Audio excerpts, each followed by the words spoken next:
c'est comme ça que ça s'est passé.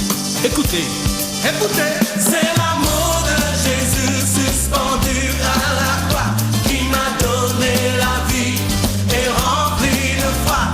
Y'a plus rien chez l'homme méchant pour briser ma joie. C'est l'esprit de Jésus qui m'a mis sur la... Bonjour à toutes et à tous au nom du Seigneur Jésus-Christ de Nazareth. Que la paix de Dieu qui surpasse toute intelligence garde nos cœurs et nos pensées en Jésus-Christ. Que Dieu donc soit béni pour sa parole, que nous pouvons encore la recevoir dans un temps difficile, mais un temps où le Seigneur veut aussi manifester sa puissance et sa gloire. Je vais donc le prier afin qu'il m'assiste dans ce moment. Père Saint, je recommande à ta bienveillance cette émission, mon Dieu, mon Père, afin que tout ce que je dirai soit pour ta gloire et pour le bien de tous ceux qui vont écouter. Que ton esprit puisse encore, mon Dieu, me conduire dans la sagesse et l'intelligence, afin qu'en toutes choses tu sois glorifié. Je te bénis, Père, et je bénis ta parole, dans le nom puissant de Jésus-Christ, ton Fils. Amen. Je fais lecture dans l'Épître aux Hébreux, le chapitre 11. L'Épître aux Hébreux, le chapitre 11, à partir du verset 1er jusqu'au verset 6. L'Épître aux Hébreux, le chapitre 11, du verset 1er jusqu'au verset 6. Il est dit ceci: « Or, la foi est une ferme assurance des choses qu'on espère, une démonstration de celles qu'on ne voit pas. Pour l'avoir possédée, les anciens ont obtenu un témoignage favorable.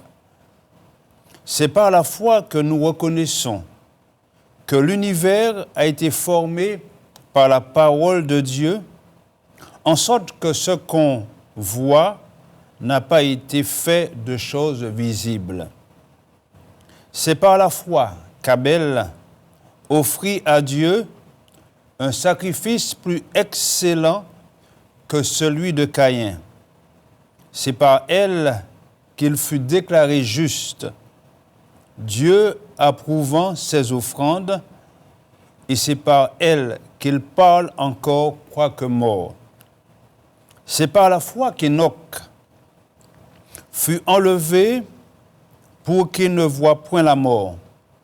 Il ne parut plus parce que Dieu l'avait enlevé, car avant son enlèvement, il avait reçu le témoignage qu'il était agréable à Dieu. Or, sans la foi, il est impossible de lui être agréable, car il faut que celui qui s'approche de Dieu croit que Dieu existe et qu'il est le rémunérateur de ceux qui le cherchent. Amen.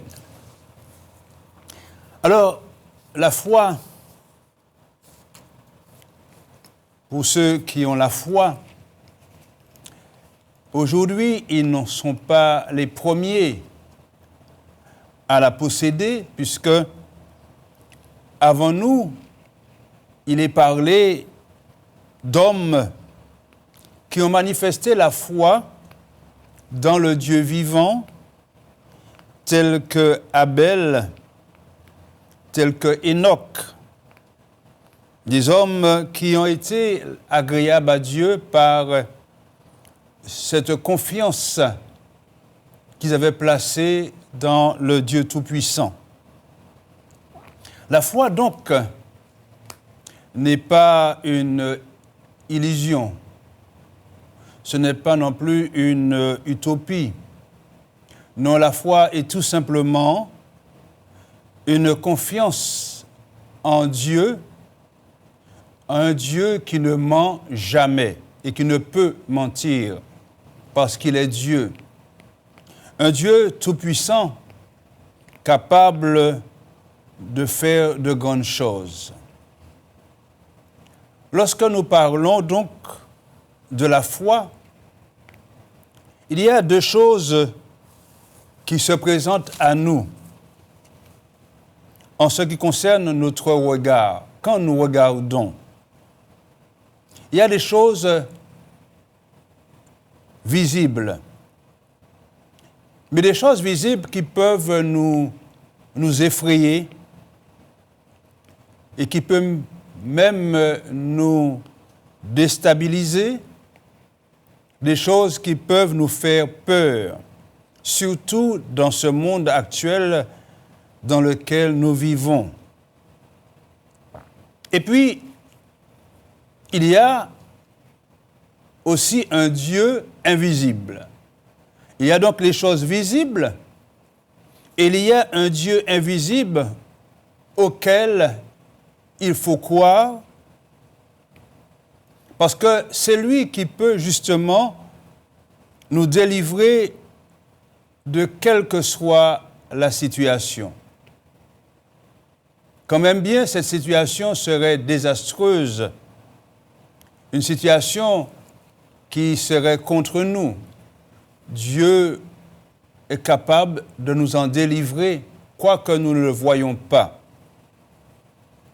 C'est pour cela qu'il est important de considérer avant toute chose le Dieu invisible au lieu de considérer les choses visibles ou encore les circonstances qui nous entourent.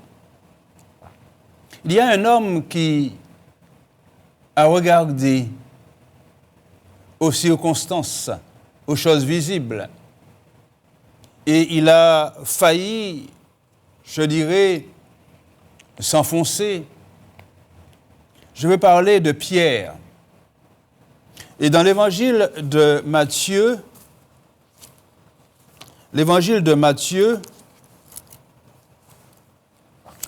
nous allons considérer ce que dit l'évangile de Matthieu, le chapitre 14.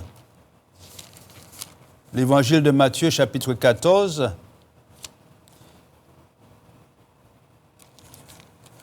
Alors, l'évangile de Matthieu, chapitre 14, à partir du verset 22, voilà une histoire extraordinaire. On nous dit dans ce passage, aussitôt après, il c'est Jésus-Christ, il obligea les disciples à monter dans la barque et à passer avant lui de l'autre côté, pendant qu'il renverrait la foule. Quand il l'eut renvoyé, il monta sur la montagne pour prier à l'écart, et comme le soir était venu, il était seul. La barque, déjà au milieu de la mer, était battue par les flots, et le vent était contraire. À la 4e veille de la nuit, Jésus alla vers eux, marchant sur la mer. Quand les disciples le virent marcher sur la mer, ils furent troublés et dirent « c'est un fantôme ». Et dans leur frayeur, ils poussèrent des cris. Jésus leur dit aussitôt, « Rassurez-vous, c'est moi, n'ayez pas peur. » Pierre lui répondit, « Seigneur, si c'est toi, ordonne. » Alors je reprends, Pierre lui répondit au verset 28, « Si c'est toi, ordonne que j'aille vers toi sur les eaux. » Et il dit, « Viens. » Pierre sortit de la barque et marcha sur les eaux pour aller vers Jésus. Mais voyant que le vent était fort, il eut peur. Et comme il commençait à enfoncer, il s'écria, « Seigneur, sauve-moi. » aussitôt, Jésus étendit la main et le saisit et lui dit, « Homme de peu de foi, pourquoi as-tu douté ?» Et ils montèrent dans la barque et le vent cessa. Ceux qui étaient dans la barque vinrent adorer Jésus et dire, « Tu es véritablement le Fils de Dieu. » Voilà une histoire extraordinaire. Parce que le Seigneur Jésus a marché sur les eaux, mais Pierre aussi a marché sur les eaux, même si cela a été dans un laps de temps. Mais il a quand même marché sur les eaux. Mais pourquoi il n'a pas été jusqu'au bout? Puisque Jésus lui a dit de venir à sa rencontre. On ne sait pas quelle distance qu'il y avait entre la barque et Jésus. Et à cette heure de la nuit, puisqu'il était 3 heures du matin, le Seigneur marche sur les eaux et Pierre lui dit, « Si c'est toi, ordonne que j'aille vers toi sur les eaux. » Et Jésus lui dit, « Viens. » Mais ce qui s'est passé, c'est que Pierre a regardé aux circonstances. Il y a eu la manifestation de sa foi, puisqu'il a marché sur les eaux, mais il a douté. Pierre a regardé les choses visibles. Il a regardé que tout simplement, la mer est déchaînée. Il a regardé et voilà, la peur s'est installée. Il n'a pas pu aller jusqu'au bout. C'est comme cela que il y a beaucoup de gens qui disent croire, mais quand les circonstances sont là, et surtout lorsqu'elles sont contraires, lorsque ces circonstances viennent contre eux, à ce moment-là, ces personnes commencent à s'enfoncer. Alors que Dieu, le Dieu Tout-Puissant, est capable de nous tirer de quelle que soit la situation dans laquelle on pourrait se trouver. Alors, une première chose, lorsqu'on regarde, ne regardons pas aux circonstances, même si elles sont là. Mais regardons à celui qui peut justement nous tirer de ces circonstances, nous sauver et nous délivrer d'une situation compliquée. C'est vrai qu'il y a cet exemple de Pierre, mais il y a aussi un autre exemple. Et celui que je prendrai, ce personnage de la Bible, lui n'a pas regardé aux circonstances. Il a regardé simplement à Dieu. Et pourtant, les circonstances étaient beaucoup plus nombreuses contre lui que ceux qui étaient contre Pierre. Il y avait pour Pierre une mer déchaînée, un vent violent.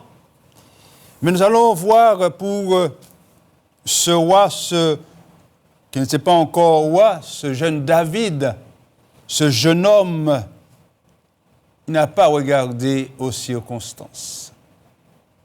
Il a regardé au Dieu invisible, au Dieu tout-puissant. C'est pour cela que lorsque nous considérons Dans le premier livre de Samuel, au chapitre 17, voilà quelque chose qui se dessine pour le peuple d'Israël, une provocation, un adversaire, je dirais, au premier regard, impossible à battre. Il s'agit de ce Philistin nommé Goliath, un homme d'une taille impressionnante. Et je vais vous donner sa taille dans la mesure française.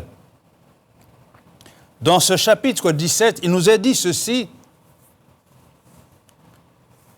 à partir du verset 1er, les Philistins réunirent leur armée pour faire la guerre. Et ils se rassemblèrent à Soko, qui appartient à Juda. Ils campèrent entre Soko et Azeka, à Éphas d'Ammin. Saül et les hommes d'Israël se rassemblèrent aussi. Ils campèrent dans la vallée des Térébintes et se mirent en ordre de bataille contre les Philistins. Les Philistins étaient vers la montagne d'un côté et Israël était vers la montagne de l'autre côté. La vallée les séparait. Un homme sortit alors du camp des Philistins et s'avança entre les deux armées. Il se nommait Goliath. Il était de Gath. Il avait une taille de 6 coudées et un empin. Voilà ce qui nous est dit. Un homme d'une taille impressionnante. Et on nous dit également, en ce qui concerne ce géant, sur sa tête était un casque d'airain et il portait une cuirasse à écailles du poids de 5000 cycles d'airain. Il avait aux jambes une armure d'airain et un javelot d'airain entre les épaules. Le bois de sa lance était comme une ensoupe de tisserand et la lance pesait 600 cycles de fer. Celui qui portait son bouclier marchait devant lui. Et le Philistin s'arrêta et s'adressant aux troupes d'Israël rangées en bataille, il leur cria : « Pourquoi sortez-vous pour vous ranger en bataille ? Ne suis-je pas le Philistin ? Et n'êtes-vous pas des esclaves de Saül ? Choisissez un homme qui descende contre moi. S'il peut me battre et qu'il me tue, nous vous serons assujettis. Mais si je l'emporte sur lui et que je le tue, vous nous serez assujettis et vous nous servirez. » Le Philistin dit encore : « Je jette en ce jour un défi à l'armée d'Israël. » Et, alors je reprends, je jette en ce jour un défi à l'armée d'Israël. Donnez-moi un homme et nous nous battrons ensemble. Voilà ce que ce Philistin a dit. Et lorsque on regarde aux circonstances concernant justement ce Philistin, qu'est-ce qu'on voit ? Un homme d'une taille impressionnante. Et quand j'ai fait la conversion, puisque une coudée dans la mesure française équivaut à, disons, 50 à 55 cm.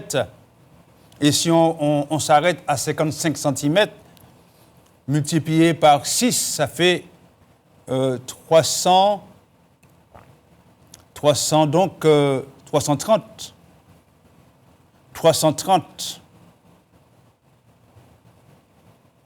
centimètres, ce qui fait 3,30 mètres de hauteur. Il y a aussi en plus un en pin qui vaut la moitié, donc 27 cm 5, ajouté donc aux 3,30 mètres, ce qui revient à 3,57 mètres. Voilà la taille d'un géant, et qui peut se battre avec un tel homme? Et David, qui arrive sur le champ de bataille, parce que son père lui a demandé d'aller voir ses frères pour voir comment ils se portent, et puis le père de David lui donne quelques nourritures pour ses frères. Et David est jeune, il est très jeune, et il arrive sur le champ de bataille. Et qu'est-ce qui se passe? Eh bien, il pose des questions. Et à ce moment, on lui dit ce qui s'est passé. Et David aussi voit cet homme. Il le voit avec ses yeux. Mais David n'est pas impressionné. David ne regarde pas à une telle circonstance. David a tout vu. Parce qu'on nous dit que la lance du géant, façonné bien entendu pour sa taille, pèse, cette lance pèse, alors je regarde, le bois de sa lance était comme une ensoupe de tisserand, et la lance pesait 600 cycles de fer. 600 cycles de fer, en faisant la conversion. Ce qui se passe là, c'est que cette lance pèse 9,84 kg. 9,84 kg. Alors, une lance de 9,84 kg, lancée avec une force terrible, prend de la vitesse et fait du dégât. Mais David n'est toujours pas impressionné. Toujours pas. Tout simplement parce que David ne regarde pas aux circonstances. Il regarde à son Dieu. En plus de cela, son grand frère Eliab, quand il arrive et que son grand frère l'entend poser des questions, son grand frère se met en colère contre son petit frère, Eliab, et il commence à reprendre David. On nous dit dans le verset 28 du chapitre 18, Eliab, son frère aîné, qu'il avait entendu parler à ses hommes, fut enflammé de colère contre David. Et il dit, pourquoi es-tu descendu? Et à qui as-tu laissé ce peu de brebis dans le désert? Je connais ton orgueil et la malice de ton cœur. C'est pour voir la bataille que tu es descendu. David répondit, qu'ai-je donc fait? Ne puis-je pas ainsi, ou encore ne puis-je pas parler ainsi? Et il se détourna de lui pour s'adresser à un autre et fit les mêmes questions. Le peuple lui répondit comme pour la première fois. David n'est pas là encore impressionné par la colère de son frère. Il ne s'arrête pas à cela. Mais David regarde à Dieu. Et David a décidé de se battre avec ce géant. Non pas une question d'orgueil, parce que normalement le combat est inégal. Un jeune homme, un enfant, je dirais, pour se battre avec un géant de plus de 3 mètres de hauteur. Et le roi Saül, qui entend son témoignage, parce que David s'est déjà battu avec des lions, avec des ours, et il a triomphé du lion, triomphé des ours. Il a terrassé le lion. Et David dit, il en sera de même de ce géant, de cet incirconcis qui s'est permis d'insulter l'armée du Dieu vivant. Et David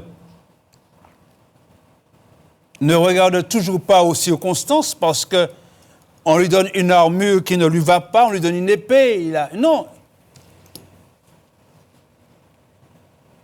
Il regarde tout simplement au Dieu libérateur, celui qui va par sa main terrasser le géant. Et lorsque David s'approche de ce Philistin, le Philistin l'a regardé, le Philistin a vu un enfant et le Philistin l'a méprisé. On nous dit, au verset 41, le Philistin s'approcha peu à peu de David et l'homme qui portait son bouclier marchait devant lui. Le Philistin regarda et lorsqu'il aperçut David, il le méprisa, ne voyant en lui qu'un enfant blond et d'une belle figure. Le Philistin dit à David, « Suis-je un chien pour que tu viennes à moi avec des bâtons ?» Et après l'avoir maudit par ses dieux, il ajouta, « Viens vers moi, et je donnerai ta chair aux oiseaux du ciel et aux bêtes des champs. » Et voilà la réponse de David, qui a foi en son Dieu. David lui dit, « Tu marches contre moi avec l'épée, la lance et le javelot, et moi, je marche contre toi au nom de l'Éternel des armées, du Dieu de l'armée d'Israël que tu as insulté. » Il regarde à son Dieu, car c'est Dieu qui va délivrer Israël de ce géant. Et David continue, et David dit au verset 46, toujours du chapitre 17, « Aujourd'hui, l'Éternel te livrera entre mes mains, je t'abattrai et je te couperai la tête. Aujourd'hui, je donnerai les cadavres du camp des Philistins aux oiseaux du ciel et aux animaux de la terre, et toute la terre saura qu'Israël a un Dieu avec un grand D, parce que c'est le seul, c'est le vrai, c'est l'unique, le Dieu tout-puissant. Parce que tous les dieux des nations sont des idoles. Mais Israël avait le véritable Dieu, le Dieu créateur de toutes choses. Ce Dieu qui l'a délivré de l'esclavage en Égypte et ce Dieu qui l'a mené dans le désert. Ce Dieu-là est le Dieu de la délivrance. Et David a regardé justement à ce Dieu qui peut les délivrer. Et ce qui s'est passé, puisque David, avec sa fronde et une pierre, a terrassé le géant. Parce qu'il est important pour nous de considérer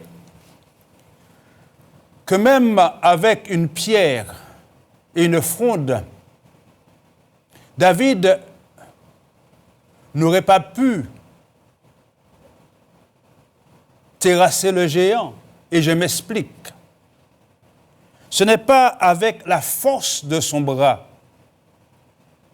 Parce que lorsque David a mis la pierre dans sa fronde et a commencé à tourner, lorsque la pierre est partie, eh bien Dieu lui a donné de la vitesse. Si cette pierre était partie à 50 km/h, Dieu a fait que la pierre arrive à 240 km/h. Et lorsque la pierre est tombée sur le crâne ou encore le front du géant, la Bible nous dit que cette pierre s'est incrustée dans le crâne du géant. Avec la vitesse avec laquelle cette pierre est arrivée, elle s'est enfoncée dans le crâne du géant. Alors, je lis pour qu'on sache que ce que je dis, c'est la vérité. On nous dit, et je continue la lecture de ce que David dit, au verset 47, et il dit, et toute cette multitude saura que ce n'est ni par l'épée, ni par la lance que l'Éternel sauve. C'est car la victoire appartient à l'Éternel. Et il vous livre entre nos mains. Aussitôt que le géant, que le Philistin se mit en mouvement pour marcher au-devant de David, David courut sur le champ de bataille à la rencontre du Philistin. Il mit la main dans sa gibecière, il prit une pierre et la lança avec sa fronde. Il frappa le géant au front et la pierre s'enfonça dans le crâne du Philistin qui tomba le visage contre terre. Ainsi, avec une fronde et une pierre, David fut plus fort que le Philistin. Il le terrassa, lui ôta la vie, sans avoir d'épée à la main. Il courut, s'arrêta près du Philistin, se saisit de son épée. Et je rappelle que l'épée du Philistin a été conçue pour le Philistin par rapport à sa taille. Donc l'épée devait être une épée lourde, mais où David, le jeune David, a pris de la force pour soulever l'épée et frapper pour couper la tête du Philistin d'un coup. Ça, c'est encore la force de Dieu. C'est pour cela qu'on nous dit, il courut, s'arrêta près du Philistin, se saisit de son épée, qu'il tira du fourreau, le tua et lui coupa la tête. Parce que David avait foi en Dieu. Mais David n'a pas regardé aux circonstances. Il a regardé au Dieu qui délivre. C'est pour cela que la foi, ce n'est pas une utopie. C'est une réalité. C'est une confiance qu'on place dans le Dieu Tout-Puissant. Et ceux qui ont la foi en Dieu font des expériences avec Dieu, non pas à la mesure de David avec ce géant, mais ils font des expériences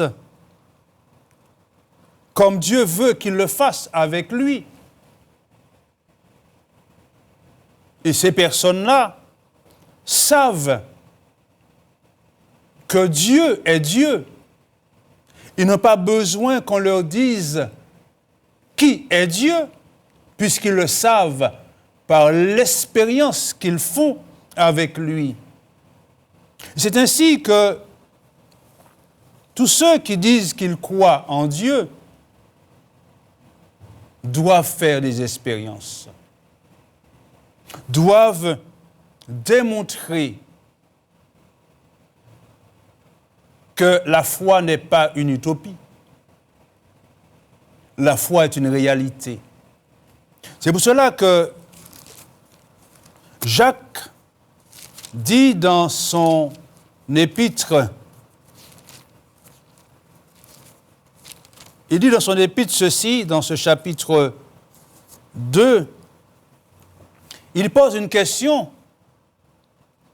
Il dit, mes frères, au verset 14 du chapitre 2, mes frères, que sert-il à quelqu'un de dire qu'il a la foi s'il n'a pas les œuvres? David avait les œuvres. Et cette foi peut-elle le sauver? Une foi sans les œuvres? Non. Et Jacques nous dit que la foi sans les œuvres, elle est morte en elle-même. Et il dit au verset 18, mais quelqu'un dira, toi, tu as la foi, et moi, j'ai les œuvres. Montre-moi ta foi sans les œuvres, et moi, je te montrerai la foi par mes œuvres. Tu crois qu'il y a un seul Dieu? Tu fais bien. Les démons le croient aussi, et ils tremblent. Veux-tu savoir, ô homme vain, que la foi sans les œuvres est inutile? Aujourd'hui, qu'avons-nous besoin en priorité, puisque si nous disons que nous avons la foi, nous avons besoin du salut. À quoi ça sert de dire qu'on a la foi si on n'a pas le salut? Et le salut vient de Jésus. Si on ne fait pas cette démarche vers Jésus, si nous voulons manifester une première œuvre, c'est justement de saisir par la foi le salut qui est en Jésus-Christ. C'est pour cela que le Seigneur Jésus dit dans cet évangile de Jean au chapitre 5, le Seigneur Jésus dit ceci, il dit dans ce chapitre 5, verset 24, « En vérité, je vous le dis, celui qui écoute ma parole et qui croit à celui qui m'a envoyé a la vie éternelle. Il ne vient point en jugement, mais il est passé de la mort à la vie. » Que votre foi vous mène à faire déjà cette principale expérience avec Dieu, le salut, et vous donne aussi, par le salut, de faire d'autres expériences avec lui. Le Seigneur est capable de faire des choses extraordinaires et de répondre favorablement à nos prières. Que son nom donc soit béni et que son nom soit glorifié. Amen.